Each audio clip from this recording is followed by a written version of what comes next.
Eldorado এক স্বর্ণের দেশ, সেখানে নাকি সবকিছু প্রায় সোনার। কি মনে হয় এরকম কোনো দেশ সত্যি আছে? চলুন আজকের ভিডিওতে এটি জানবো।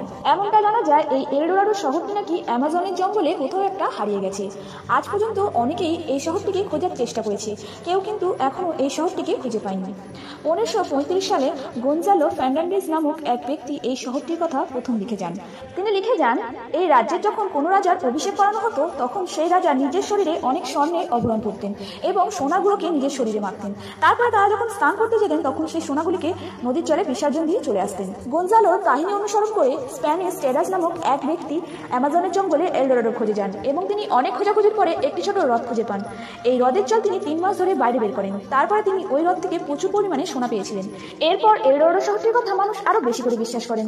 তারা মনে করেন হয়তো অ্যামাজনের জঙ্গলে কোথাও একটা এই শহরটি হারিয়ে গেছে, তবে কিন্তু বাস্তবে এই শহরটিই নেই।